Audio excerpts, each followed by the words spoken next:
Voilà, avec Jean Marin pour le deuxième webinaire consacré au retour d'expérience et au matériel. Et c'est ce que je disais, qui de plus légitime Jean Marin pour nous partager son expérience. Multiples participants à nos race cross, à Gralps, multiples finishers également. Est-ce que tu peux, Jean Marin, surnommer le casque rose sur les réseaux? C'est important, hein, que les gens fassent bien le lien entre Jean Marin sur les réseaux et Jean Marin dans la vie civile. Euh, Est-ce que tu peux, en quelques lignes, avant que je rentre dans les questions, te présenter, nous expliquer ton parcours? Parfait. Alors moi, Jean Marin, le casque rose sur les réseaux. Je fais du vélo depuis une dizaine d'années et j'ai été piqué on va dire, la longue distance il y a maintenant 5 ans, 4 ans. Et j'ai enchaîné depuis toutes les différentes courses race cross et Gralps, surtout sur Paris, France et en Suisse.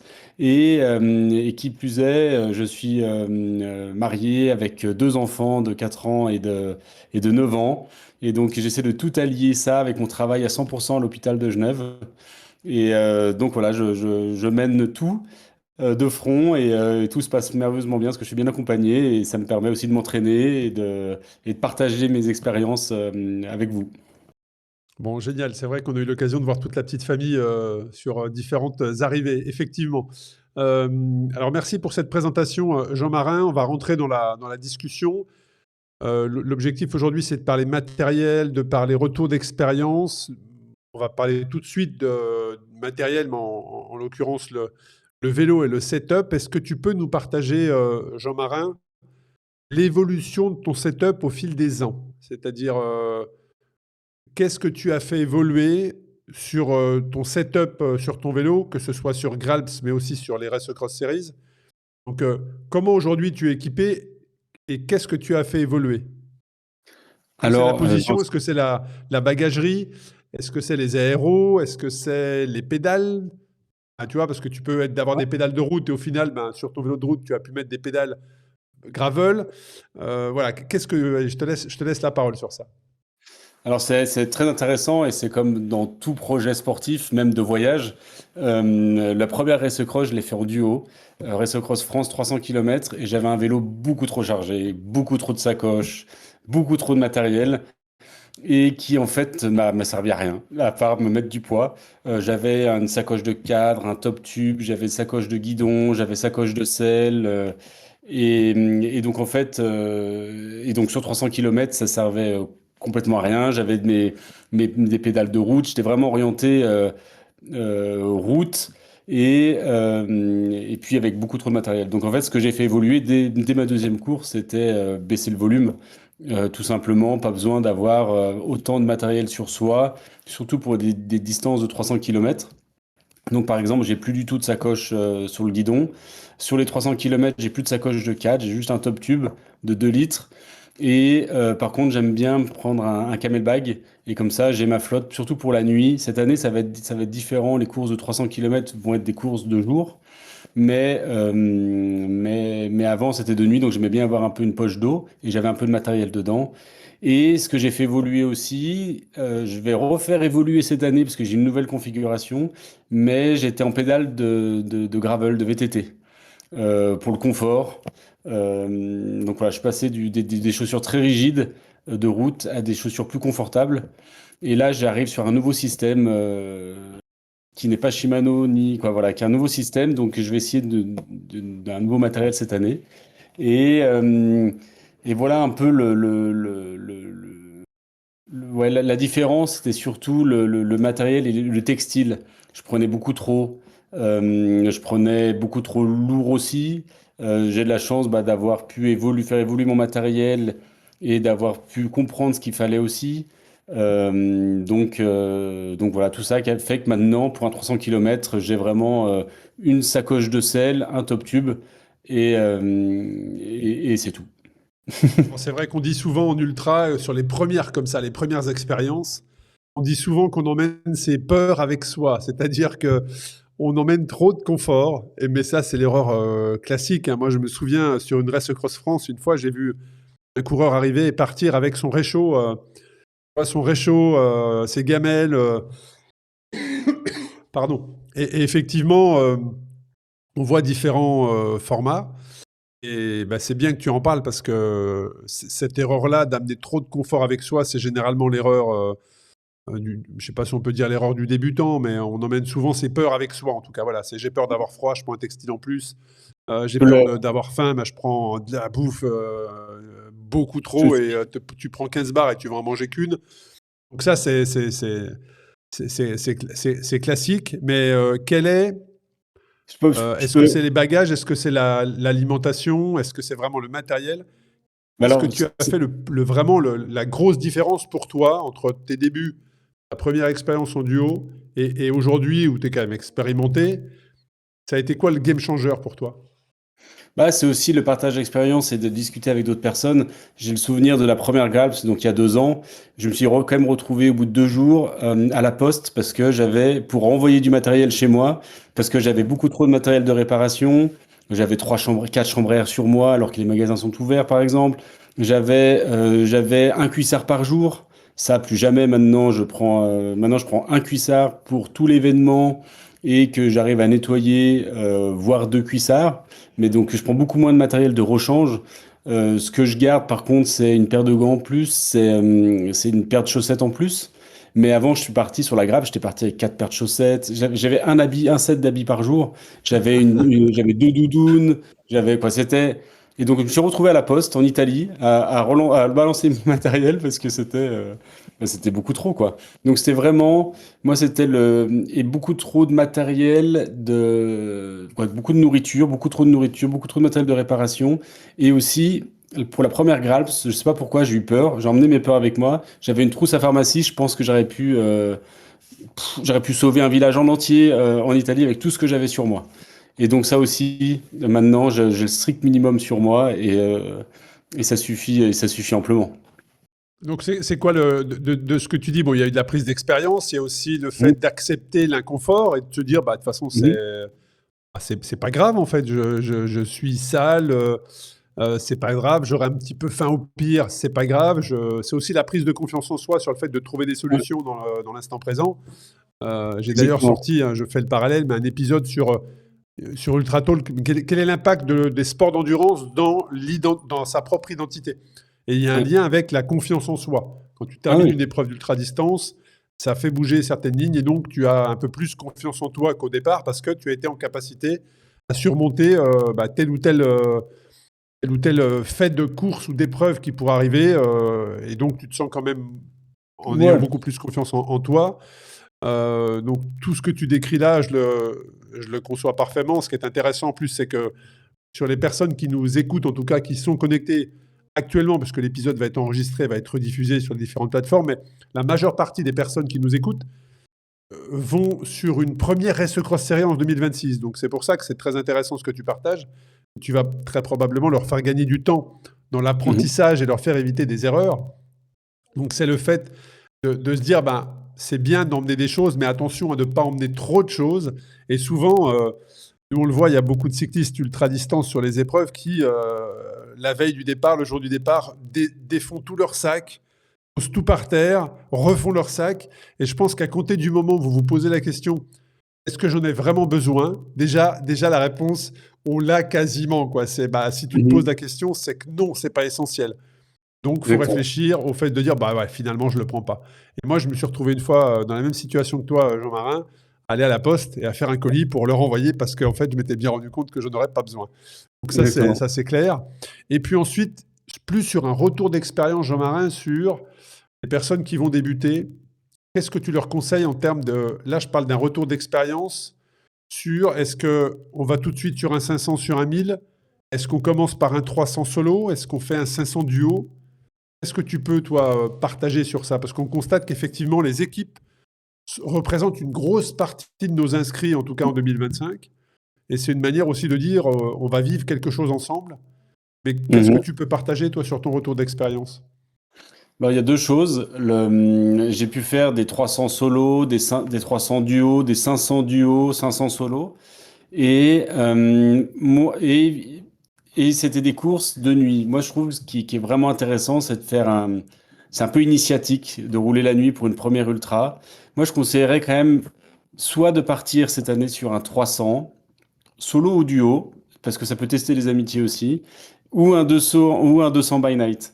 Je dis Les ça amitiés parce ou que... les couples? Les amitiés ou les Et- couples? Exactement. Moi, je l'ai fait 2 fois avec des amis, dont cette année, la 500 Gralps avec un ami, et c'est super bien passé. Et vraiment, ça a été ça a été un plaisir pendant 4 jours. Et voilà, on a super bien roulé. On avait pris nos hôtels, nous, le soir, parce on voulait faire ça en confort. Et c'était un super bon moment. Je sais que je connais des gens qui ont fait ça en duo aussi, et ça, pas forcément en couple là, mais en amis. Et puis ça crée des tensions, ça a été. Donc si on a peur, on peut le faire en ami. Moi, cette année, normalement, je vais faire la Race Cross France 300 en duo avec une personne qui n'a jamais fait d'ultra distance. Et il m'a demandé de l'accompagner. Et donc, avec plaisir, je vais l'accompagner pour l'aider dans toutes ces démarches d'entraînement avant, voilà, jusqu'au jour J, parce qu'il avait peur voilà, de faire une journée, peut-être une nuit sur le vélo tout seul. Ouais, ça c'est intéressant, mais c'est vrai que parfois partir à deux, parce qu'on a le format solo, duo, mais aussi quatuor, c'est un vrai défi parfois, un défi dans le défi. En plus de la distance, de partir avec quelqu'un, il faut vraiment accepter d'être au-dessus parfois ou en dessous également en termes de Exactement. rythme. Et c'est un vrai défi. Et parfois, la victoire, elle est plus dans le fait d'avoir terminé à deux ou à quatre que d'avoir parcouru la distance. Donc, Ouais. en tout cas, c'est intéressant d'avoir ton partage sur ça. Et, les personnes qui nous écouteraient, qui seraient en train d'hésiter entre une épreuve d'ultra-distance sur Gralps, qui est full gravel, en tout cas vraiment une épreuve gravel avec une répartition où il y aura forcément de la route, qu'on a corrigé le parcours cette année. Un grand merci à Nathalie et Fabien d'ailleurs, s'ils nous écoutent, de ce nouveau tracé sur Gralps, qui l'année passée était très engagé, très, j'allais dire montagneux, mais en même temps c'est du gravel de montagne et on traverse les Alpes. Là, on a pris la décision cette année d'avoir des segments de gravel plus roulants, alors moins en pourcentage, mais plus roulants. Donc, qu'est-ce que tu conseillerais, toi, entre une première expérience sur du gravel longue distance ou sur de la route longue distance? Quelle est pour toi, en tout cas, la différence de philosophie? Alors, il y a différence de philosophie entre, pour moi, la route et le gravel, mais aussi entre les événements route. Euh, le, Moi, j'aime bien la longue distance pour le voyage. Et pour moi, un voyage, ça part d'un point A à un point B. Et une Race Across France, 300 km par exemple, pour moi, est plus un voyage qu'un Race Across Paris. Donc, parce que on part un peu dans l'inconnu, etc. Et c'est encore plus exploratoire, je trouve, quand on fait de la Gralps, parce que on part vraiment dans des endroits où on est seul, où on passe à des cols à 2400 mètres, où il y a personne. Et là, c'est l'aventure, en fait. On vit une aventure. On vit une aventure humaine. On a l'impression, des fois, voilà, d'être seul au monde. Et c'est assez magique. Donc, si on aime un peu l'aventure, si on aime la solitude, partir sur la Graal, parce que c'est vraiment exceptionnel de voir et de rouler des sentiers aussi magnifiques dans un cadre protégé par une institution et par une organisation. Donc ça, c'est vraiment magique. La Race Cross France route, c'est aussi beau parce on va passer des sommets exceptionnels. On fait un peu tous les grands cols. Et donc ça dépend vraiment ce que vous recherchez. La 200 de nuit aussi, ça peut être assez magique parce il y en a pour certaines personnes, la longue distance, c'est de rouler de nuit. Donc ça peut être aussi une belle expérience parce que rouler de nuit, il y a tous les sens qui évoluent, il y a beaucoup de choses qui changent. Et c'est assez mythique, mystique, je sais pas comment dire ça, mais moi j'adore rouler Pas la des nuit deux. et j'adore rentrer dans la nuit. Le rentrer dans la nuit, et puis voilà, donc c'est assez exceptionnel. Donc c'est ça qui est bien, c'est qu'il y en a pour tous les goûts. Je trouve moi que le 300 route qui part à 8 heures du matin, c'est le plus simple. C'est une belle aventure. Sur la route, on est protégé, c'est très bien cadré. Si on veut de l'aventure vraiment pour être solo, pour moi, c'est la Gralps. C'est vraiment, c'est un bijou. Et le parcours cette année étant suisse, le parcours cette année est sublime. Vraiment, c'est superbe. Le 300 et le 500, c'est vraiment superbe. Passer des cols mythiques, des vues exceptionnelles. S'il fait beau, tout le monde va en prendre plein la vue. Donc voilà. Ce que tu dis, effectivement, je te rejoins, Jean Marin, c'est que nos formats ouvrent différentes distances. Donc ça dépend quelque part ce que tu veux aller chercher. Tu peux te exactement. challenger pour les gens qui ont de l'expérience sur un 1000, sur un 2005 ou le 800 sur Graal, c'est quand même une sacrée aventure, hein. Tu traverses 2 fois le massif alpin, en altitude, en all-road. Enfin, voilà, c'est quand même très engagé et tu fais bien de le préciser. Cette année, effectivement, c'est un point de départ à Mandelieu-la-Napoule. Et par contre, le format 300 et 500 km sont au départ de Crans-Montana, avec un 500 km qui notamment fait le tour du Mont Blanc. Donc c'est vrai qu'un Ouais. 500 km en gravel, tu fais le tour du Mont Blanc, c'est quand même, quand tu aimes le vélo, tu aimes l'aventure, pas de compétition ni de classement, juste vivre quelque chose, c'est quand même beau. Donc la grade, effectivement, peut t'apporter ce côté connexion avec la nature. Et Mhm. sur la route, effectivement, cette année, on a pris la décision d'introduire un 200 km. On avait un peu testé sur France sur tous nos événements. Donc tous nos événements aujourd'hui auront un 200, un 300, un 500, un 1000. Et Québec et France, eux, bénéficieront d'un 2500. Et pourquoi on a fait un 200? Parce qu'on peut nous dire, 200, à 200, quelqu'un qui est compétiteur, qui est un peu routier, coursier, 200, ça le fait. Alors oui, effectivement, ça le fait. Mais par contre, là, il est entièrement de nuit, avec un départ à 20 heures, 12 heures maximum pour le faire. Et par contre, rouler de nuit, je pense que ceux qui ont déjà roulé de nuit comprennent totalement ce que je vais dire, c'est que c'est pas la même notion du tout. Tu n'as plus de repères visuels. Euh, Tu as l'impression de rouler à 300 km/h, mais en fait, tu étais à 25. Euh, il suffit que ce soit sur une belle nuit étoilée, et alors là, ça prend une dimension juste incroyable.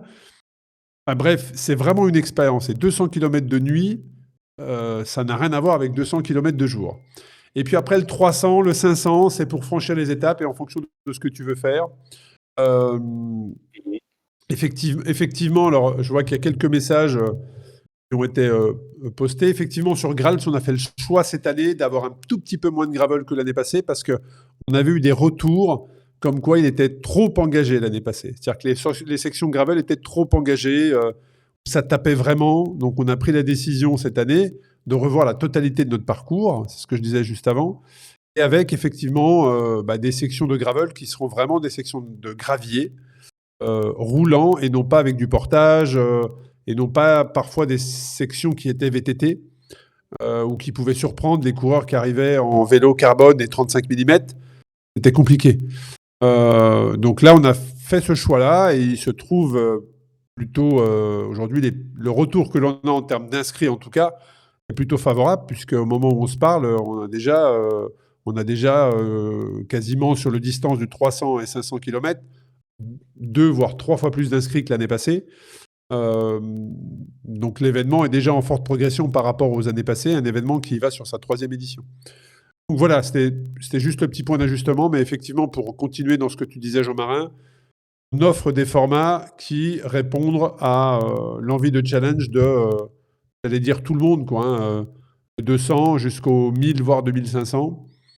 Euh, Et, et ce qui est bien, c'est que je me permets, c'est dans la sécurité.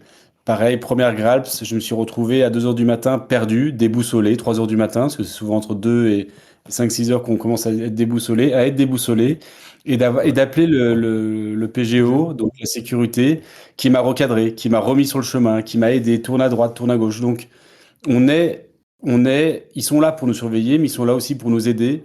Et ça, je trouve, pour une première expérience dans l'ultra, c'est important de savoir ça, où on n'est pas seul. On a son téléphone, on peut être seul en pleine nature, mais on a une connexion avec quelqu'un qui peut nous remettre sur le chemin, parce qu'il sait exactement où on est et il peut vraiment nous remettre. Et donc ça aussi, c'est très appréciable pour se lancer dans la longue distance, de savoir qu'on est regardé, on est aidé, on va dire, dans notre cheminement. Ouais, c'est intéressant ce que tu dis. Effectivement, le PGO qu'on a créé il y a maintenant, on va sur la 4e édition, hein, le PGO qui a été créé en 2022, mais le PGO d'aujourd'hui, de 2026, ne ressemble plus du tout au PGO de 2022, qui était balbutiement de ce qu'on a aujourd'hui, hein, mais il a progressé d'année en année. Et effectivement, on le dit souvent, mais les personnes qui sont sur le vélo pensent être seules au milieu de nulle part. Et nous, on a ce regard satellitaire, je dirais presque, hein, où on est au-dessus et on est en capacité de dire, attention, si tu te sens pas bien, si tu as un problème, c'est ce que je disais avec Lee la semaine dernière, écoute, patiente quelques minutes, il y a un coureur qui est à 2 km derrière toi, donc il va pouvoir t'accompagner, t'aider, ou te rassurer. Ou alors, on a appelé le coureur qui est devant, il s'arrête. Voilà, donc ça, on a cette capacité-là et c'est notre rôle. Et c'est comme ça que j'ai lancé le PGO il y a maintenant, je te dis, 2022. C'était dans Mhm. l'optique de dire, bah oui, on est sur route ouverte, mais c'est une compétition, une épreuve solo, où tu ne dois avoir l'assistance de personne d'autre et tu dois rouler avec personne d'autre, quelle que soit la distance, hein, on est bien d'accord, sauf si tu es en équipe de 2 ou en équipe de 4. Là, vous pouvez rouler ensemble. L'objectif, c'est de te dire, voilà, si tu as le moins de soucis, on est là. Et aujourd'hui, un exemple sur Race Cross France l'année passée, c'est quasiment 1000 appels en 10 jours ou 1000 interactions avec les participants. Gestion, comme tu l'as dit, on constate que la nuit jusqu'à 10 heures du matin, en tout cas le matin, il y a beaucoup de désorientation. Donc on est là pour refaire partir les gens dans le bon sens, les accompagner sur différents points. Une question pour toi, Jean-Marin, pareil, dans un retour d'expérience, c'est sur la gestion de l'effort. Mhm. Qu'est-ce que tu as changé dans ta stratégie et dans comment tu appréhendes aujourd'hui une épreuve d'ultra-distance, dans ta gestion de ton effort comparativement à tes débuts? Est-ce que tu pars de la même manière? Est-ce que tu es prudent dans tes départs? Est-ce que tu t'es calmé parce que justement tes premières expériences ont fait que tu partais beaucoup trop vite? Qu'est-ce que tu as fait évoluer dans ta gestion de l'effort et quels conseils tu donnerais à personnes qui nous écoutent ou qui réécoutent et qui vont sur une première expérience d'ultra? Euh, c'est très intéressant dans le sens où j'ai l'impression que ma première longue distance, quoi, ma première 300 km a été beaucoup plus longue que les dernières. Parce que, en fait, ce que j'ai appris et ce que je fais maintenant, et même pour mes entraînements, c'est que je segmente énormément, en fait, ma course. C'est-à-dire que quand je pars pour un 500 ou un 300, je pars pas pour un 500. Je pars pour 100 premiers kilomètres avec un objectif. Et en fait, ma grande chose que j'ai changée, c'est je mets plus de stress en disant je pars pour 500 kilomètres, mais je pars pour 100 kilomètres. Je vais m'arrêter, je sais que je vais m'arrêter, je vais boire un coca, voilà, et après je vais continuer. Et ça a été pour moi le plus grand apprentissage, c'est de segmenter, et comme ça on s'enlève tout stress de faire son premier 500 km, son premier 300 km. Et aussi, c'est que j'aime bien me challenger, aller chercher des fois un peu une position, etc. Mais c'est aussi de prendre du recul. En tout cas, moi, je suis pas là pour gagner, je suis là pour prendre du plaisir. Donc, c'est de prendre plaisir sur le vélo, ne pas essayer de trop tout contrôler. Et en fait, de lâcher prise, de rouler en se faisant plaisir. Moi, au bout de 3-4 heures de vélo, si je vois une boulangerie, je fais partie de ce qu'on appelle la team boulangerie, bah, je m'arrête, je vais manger, moi, je me fais plaisir. Et donc, je pars en disant, je vais me faire plaisir sur les 100 premiers kilomètres, et après, je repars pour me faire plaisir sur les 100 pour le prochain kilomètre. Et c'est comme ça que sur la Gravel, cette année, je l'ai fait en duo, j'ai fait les 500 kilomètres, mais avant de partir, j'avais déjà réservé mes nuits. Et comme ça, je me mettais pas de stress sur, je fais pas une course de 500 km. Je fais 3 journées de 150 à 200 km, quoi. Et même pour vous dire, on est arrivé à Cuneo, je crois qu'il était 15h30, le deuxième jour. Et bah, on est resté, parce qu'on avait la nuit d'hôtel le soir même. Et donc, tout le monde partait, tous les concurrents partaient. Bah, nous, on est resté, parce que finalement, bah, c'est là où on était bien. On allait manger des pâtes dans Cuneo, tout ça, dans le sens où le but, c'était de prendre plaisir. Donc, ça, c'est vraiment ce que j'ai changé. Ne plus me mettre de pression et prendre plaisir et segmenter, couper énormément ma sortie, entre guillemets. Alors ça, c'est une bonne expérience et un bon partage que tu fais, mais je pense que tu as aussi appris de ta Gralps numéro 1, Ah, où je me souviens t'avoir vu arriver à Cuneo et avoir fait, on peut en parler maintenant avec le recul, mais avoir fait l'erreur qu'ont fait 80% des personnes qui ont abandonné, c'est-à-dire dans leur stratégie, tout le monde s'était dit en partant de Mandelieu, je m'arrêterai à Cuneo pour ma première pause. Il se trouve que le col de Tende a été extrêmement difficile et en fait, le temps que vous avez quasiment tous mis entre Mandelieu et Cuneo vous a amené dans un état de fatigue qui fait que quasiment tout le monde était cramé à Cuneo. Alors que ceux qui avaient la stratégie de dire non, non, moi je m'arrêterai dormir avant, eux ont quasiment exactement. tous fini. Donc ça aussi, tu as probablement appris de cette expérience-là. C'est exactement ça. Bah, c'est Nathalie d'ailleurs et Fabien qui étaient en duo sur la Graal, qui eux-mêmes au bout de 40 km sont arrêtés à Grasse. Et on a tous un peu rigolé, entre guillemets, quand ils ont dit qu'ils allaient faire ça. Et finalement, bah, c'est eux qui sont arrivés à Crans-Montana. Moi, j'ai poussé, je crois que c'était 275 km, je suis arrivé cramé. Et donc, j'ai pas pu, je suis reparti, mais finalement, j'ai fait que 100 km le lendemain et j'ai dû abandonner. Et c'est pour ça que cette année, quand on est parti donc de Turin, et ben, à 1 heure du matin, donc je crois qu'au bout de 4-5 heures de vélo, on avait déjà notre nuit qui était fixée finalement pour dormir. Et donc avant, je roulais aussi, ça c'est une expérience aussi que j'ai eue sur la Race Cross Suisse, où je roulais jour et nuit, je faisais 500 km sans m'arrêter, où je perdais toute lucidité, ou même je suis même endormi en plein Jura, sur un banc de bus. Et ben maintenant, c'est non, tu t'arrêtes, tu dors 3 heures, 4 heures, voilà. Et comme ça, tu finiras et dans de meilleures conditions et en prenant plaisir, comme je disais tout à l'heure. Donc oui, chaque course me permet d'apprendre encore et encore. Intéressant. Alors, c'est vrai que pendant que tu parles, on a quelques questions des personnes qui sont sur le webinaire et qui nous sollicitent. Donc, on a vu une question sur la règle, et notamment dans le matériel obligatoire, un gobelet. Alors, si vous avez un bidon, ben, sans aucun problème, hein, ça fait office de gobelet, hein. C'est pour éviter, dans un cadre environnemental, notamment sur les bases de vie. Ensuite, on a une question sur quelqu'un qui se lance sur l'ultra-distance sur un 1000 km. Il nous pose la question, est-ce que c'est vraiment suicidaire? Quel est votre retour d'expérience? Donc, un 1000 km, c'est vrai que quand tu n'as jamais fait d'ultra-distance, alors effectivement, hein, c'est ce que commente la personne juste en dessous, demande des références aujourd'hui sur le 1000 et sur le 2005 depuis quelques années, parce qu'on s'est bien rendu compte qu'il y avait des personnes qui se laissaient, de par les belles images, les beaux témoignages aussi, parfois tu dis, bah, moi je veux y aller, mais attention, 1000 km, 2500 km, ça veut dire gérer l'effort, gérer la nuit, gérer son évolution, son mental, son esprit. Et quand tu n'as pas cette expérience-là, quand tu vas sur des épreuves, alors ça après ça dépend, hein, 1000 km à Paris, à 1000 km en Suisse, c'est pas les mêmes 1000 km. Donc tout dépend sur quelle est ta première expérience d'un 1000 km. Exactement. C'est bien de te découvrir, toi, face à 1000 km, dans une première expérience. Effectivement, je pense qu'un premier 500, ensuite un 1000, c'est très intéressant de savoir quel est ton rapport à la fatigue, et notamment dans le créneau dont tu parlais, Jean Marin, 2 heures, 5 heures du matin. On sait que bah, là, voilà, le système circadien fait que parfois, bah, même si tu penses pouvoir bien résister à la fatigue, bah, tu vas piquer du nez parce que c'est comme ça, en fait. Et si tu n'as pas cette expérience-là, tu peux être surpris sur une distance et retrouver dans des situations compliquées. Donc moi, le conseil que je Même peux dire, c'est step by step, quoi. Fais un 300. Je parle pour les gens qui n'ont pas d'expérience, attention, hein.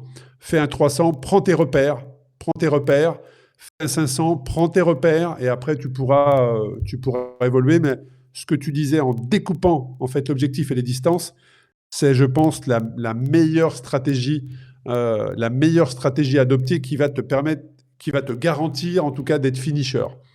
Sans parler, là je ne parle pas de performance, hein. Et puis, Jean Marin, je reviens tout petit peu sur le matériel, parce que parfois quand on parle de matériel, on peut avoir en tête quelque chose de très coûteux, euh, ça nécessite un investissement important. Alors, je te laisserai la parole, mais moi je pense que non. Je pense qu'aujourd'hui, en étant un petit peu malin et astucieux et en ayant pris tes repères sur ton vélo, les investissements sont pas. Je pense que c'est plus un aménagement de ton setup qu'un investissement. Je sais pas ce que tu en penses, mais Oui, là, je vais vraiment parler pour ceux qui se lancent dans l'ultra-distance, sur le 300-500 km. Pas besoin d'investir des sommes folles. On peut investir, hein, c'est comme dans le luxe ou dans le marketing. On peut acheter des racks aéros qu'on met derrière en carbone, etc., qui coûtent une fortune. Ça sert à rien. Votre top tube, vos sacoches de sel, etc., ça suffit amplement. Et pour se lancer, le matériel obligatoire suffit. Pas besoin non plus d'avoir la Gore-Tex qui coûte le plus cher pour un 300 km. C'est vraiment accessible. Ça, c'est vraiment, moi, bêtement, j'ai pas fait ça parce qu'on me l'avait pas dit. Et moi, je me suis équipé du meilleur cuissard qui m'a coûté une blinde et qui finalement ne sert pas à grand-chose. Mais je sais que c'est aussi humain de souvent qu'on se lance, bah, on veut le meilleur ou qu'on se remet à la course à pied, on rachète une paire de baskets. Donc ça fait plaisir, c'est ces petits sucres, comme on dit, qui font plaisir. Mais pour moi, une frontale et des feux de qualité, ça coûte pas cher. Il y a des marques qui font des choses pas chères. Une sacoche, il y a des marques qui font des choses vraiment pas chères aussi. Donc il n'y a pas besoin d'investir des sommes colossales pour faire ça. On parle pas d'acheter un duvet ultra petit. On parle pas de voilà. Là, je parle vraiment pour ceux qui font 300 et 500 kilomètres.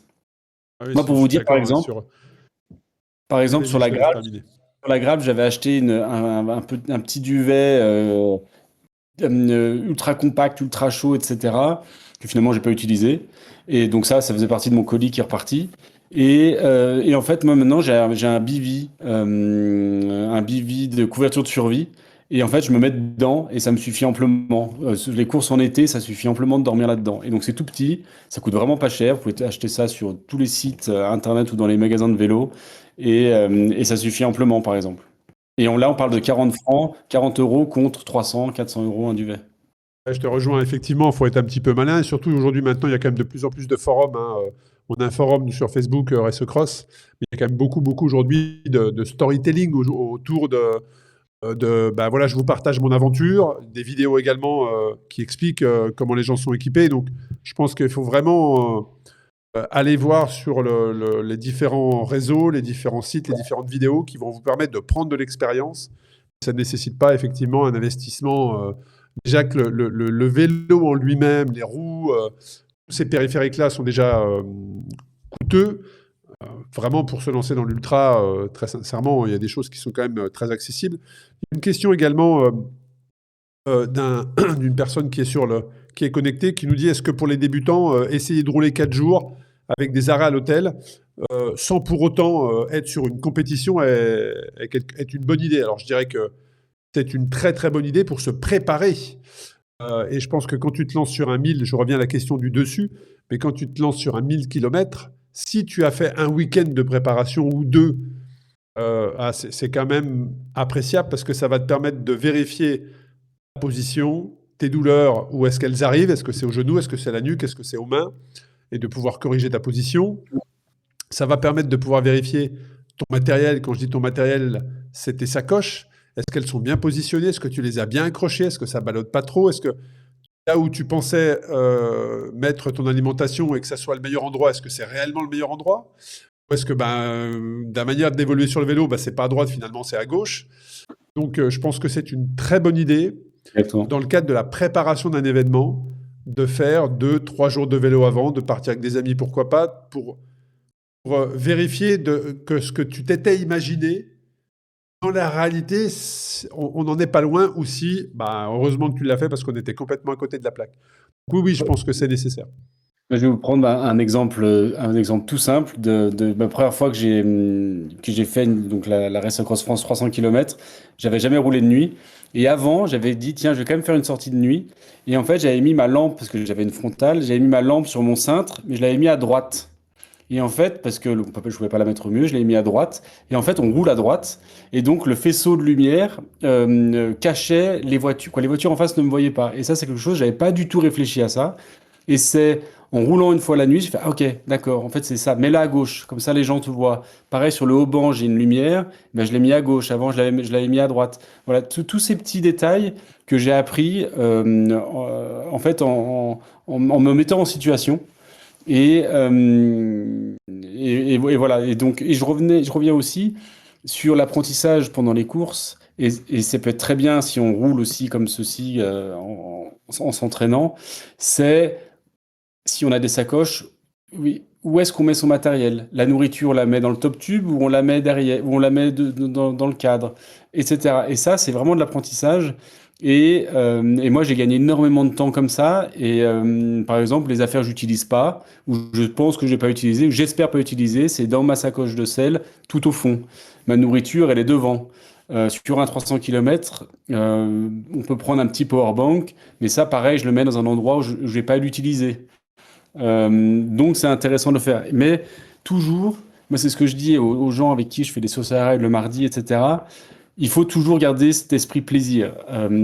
Si tu veux rouler 4 jours pour t'entraîner, pour essayer, garde-le en tête du plaisir et de découvrir, de te découvrir dans le vélo. Et ça, c'est vraiment pour moi le plus important, c'est de se faire plaisir en faisant des longues distances. Et il y en a qui font des courses longue distance, il y en a qui font des race cross, il y en a qui disent non, bah moi je fais du voyage. Mais voilà, on a tous le même point commun, c'est qu'on est tous normalement, j'espère, heureux sur un vélo, quoi. Non, non, ce que tu partages est, est effectivement très inspirant et je te rejoins, hein, c'est que tester dans les conditions, bah, ça permet de forcément faire évoluer. Et moi, ce que j'aime beaucoup quand tu pars comme ça sur plusieurs jours, c'est que tu te rends compte au bout d'une journée, finalement, en fait, tu vas apprendre à vivre sur ton vélo et Bon. il y a forcément un aménagement dans tes sacoches qui va bouger parce que, bah, en conditions réelles, c'est pas comme quand tu l'avais calculé. En fait, la veste, elle est mieux devant ou à l'arrière ou plus à droite qu'à gauche. Et je trouve ça génial parce que au bout de plusieurs jours, tu prends tes réflexes sur ton vélo et après, tu sais tout de suite comment tu dois mettre les choses, comment tu ouvres ta fermeture avec la main droite, avec la main gauche. Bref, ça, je trouve ça génial. Bon. Euh, je vais te poser une dernière question, Jean-Marin, probablement et peut-être la plus difficile, mais qu'est-ce qui te donne envie à chaque fois de repartir? Bah, c'est un peu ce que je disais, moi, j'ai une famille, j'ai un travail, etc. Mais je prends un kiff quand je suis sur mon vélo parce que je suis libre. C'est assez fou de se dire ça. Et en fait, j'aime vraiment ça. Je suis un amoureux du vélo. Et en fait, quand je pars, c'est que je pars pour chercher des émotions.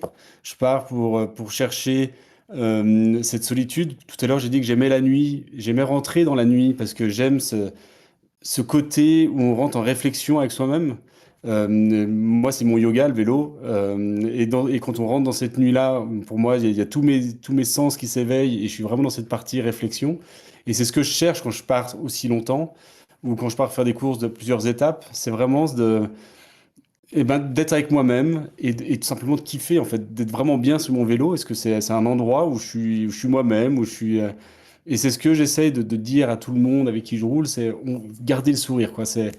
Et moi, c'est ce que je veux sur mon vélo, voilà, et c'est ce qui me motive à chaque fois à me réinscrire, à faire tout ça. C'est un peu cette quête de liberté, partir et vivre une expérience qui ne sera pas la même que celle que j'ai déjà vécue, parce qu'il va y avoir des choses qui vont se passer, euh, des choses improbables.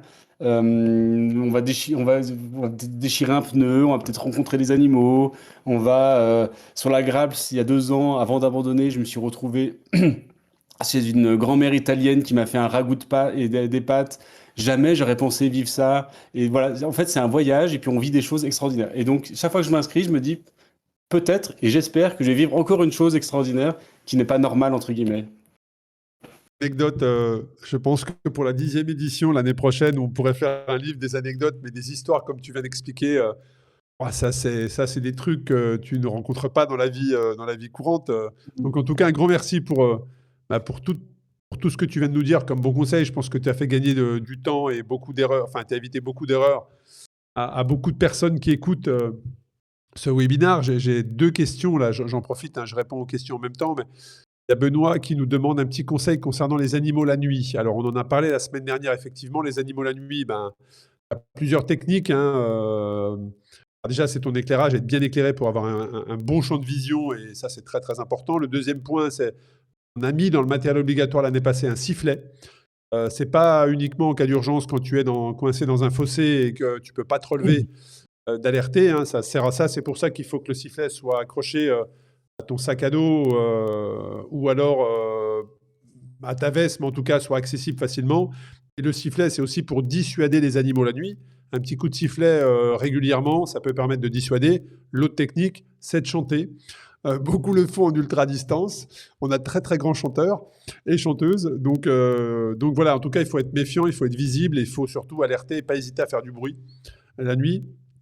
Au niveau des lumières, je crois que dans le règlement, on donne quelques indications de l'humaine, mais ce qui est très très important surtout, c'est d'être confort, hein. On en a parlé la semaine dernière avec Lee, et qu'il faut vraiment éviter de tirer sur tes yeux et d'avoir un, un ou plusieurs éclairages, mais en tout cas être très confort. Tu as même certains éclairages où il y a 2 ou 3 vitesses, voire plus, qui permettent de jouer en fonction de la nuit. Est-ce que c'est une nuit qui est assez lumineuse avec une belle pleine nuit, ou est-ce que c'est une nuit très noire? Est-ce que c'est le lever du soleil, le coucher du soleil? Là aussi, tu peux jouer avec le niveau de tes lumières. Perso, je sais pas Jean-Marin si toi tu en as, mais j'ai pas de lumière. Je dirais que plus la lumière, ton champ est très large et assez puissante avec deux ou trois vitesses, c'est très très confortable et tu auras un vrai ressenti sur la fatigue. Exactement. Et puis, moi, j'ai une frontale et puis j'ai des lumières sur mon vélo. Souvent, lumière sur mon vélo, c'est spectre large, on va dire. Et sur la frontale, quand je suis surtout en gravel, bah, moi, je mets un faisceau loin et puis je cadre avec ma tête. Et en fait, je balaye de lumière en fait devant moi. Et comme ça, les animaux, ça les fige normalement. Exactement, très bon Et ça conseil. peut ça peut les figer. Et donc, comme ça, on continue, on trace la route. Donc, Génial. et Génial, puis, n'hésitez pas. En tout cas, si vous avez des questions, vous pouvez contacter Jean Marin sur ses réseaux, c'est le casque rose. Donc et sur puis un... je me Oui, permets vas-y. aussi j'ai un blog, lecasquerose.com, et j'ai deux articles qui sont en lien avec notre discussion de ce soir, qui s'appelle Le guide du matériel pour les courses cyclistes d'ultra-distance en autonomie complète. Et puis j'ai un autre article qui s'appelle Kit de survie pour le cyclisme longue distance, comment rouler longtemps et rester en vie. Donc, donc Très voilà, c'est sur important. Un grand lecasquerose.com. merci, écoute, Jean Marin, pour tous ces bons conseils. N'hésitez pas à partager cet épisode une fois qu'il sera diffusé. N'hésitez pas à revenir directement vers Jean Marin si vous avez des questions. N'hésitez pas à nous envoyer des questions, nous également, sur les réseaux, que ce soit pour des questions de matériel, de conseils ou d'aller sur la communauté sur Facebook RS Cross Series. Il y a un forum sur ça. Alors, faut postuler. Et puis après, d'ailleurs, on vous accepte. Et comme ça, vous pouvez être dans la communauté. Je crois qu'il y a plus de 17 ou 18 000 personnes. C'est assez Mhm. important. Et je vous donne rendez-vous la semaine prochaine pour un nouveau webinar sur un autre sujet tout aussi intéressant et passionnant. Et puis, oui, il y a Stéphane qui commente effectivement sur le forum Discord également, sur le forum sur lequel on a lancé ça cet hiver et avec beaucoup d'intérêt. On voit qu'il y a plusieurs channels, il y a plusieurs sujets de discussion. Et puis, il y a également les rails de Zwift sur lequel il y a le Discord qui est là. Et pendant les rails de Zwift, on peut parler et on peut vous donner quelques tips, astuces, mais aussi, pourquoi pas, parfois quelques exclusivités. Donc un grand merci Jean Marin, je te dis à très bientôt, au plaisir de te rencontrer sur une nouvelle ligne de départ. Et puis Merci. belle soirée à tous et belle saison. Merci Merci, à bientôt, beaucoup. ciao ciao. Ciao à tous.